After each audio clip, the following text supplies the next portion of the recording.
Good evening from Jordan-Hare Stadium. Ryan Black here for the second week in a row as Auburn is once again at home, which they will be next week also when they host Mississippi State in both teams' SEC opener. Today, of course, though, they'll be hosting Arkansas State, and if you don't know by now, you'll hear it a lot. This is Gus Malzahn's former team that Auburn's playing today, but they're not a team to be underestimated at all. Arkansas State has the second longest win streak active in the country right now at 9 in a row, behind only Ohio State's 13. They're a team that last week tallied over 500 yards rushing and became only the 7th team in Division I FBS history to have 4 players rush for 100 or more yards. But we'll get to that in just a second. First off, we'll look at it from more of an Auburn perspective. I know probably the biggest question on everyone's mind is, how will Nick Marshall fare today after his, somewhat lackluster debut last week? Last week he finished with 27 yards rushing on 9 carries. He finished with 99 yards passing, hitting on 10 of his 19 attempts. I think he'll be much better today. I think throughout the week of practice, they definitely tightened up some of the overthrows he had last week.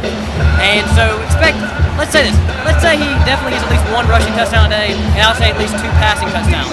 If we flip over to the other side of the ball on defense, the big question mark will be, 1, how does Auburn's defensive line respond after last week? Very, very, very, left a lot wanting for a lot of people, because really the only player who made much of a contribution on that was Montravius Adams, the true freshman who came in on his very first play of his college career, gets a sack. Ben Bradley also played decently, but I'm expecting a lot more from the rest of their defensive line, even though we won't expect D Ford to be back, nor Jeff Whitaker, 2 senior players who definitely could help a lot.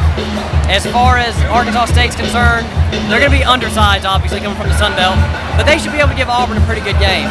I'll go on and kind of get all of the other talk out of the way and give you my pick if you didn't have a chance to hear it already.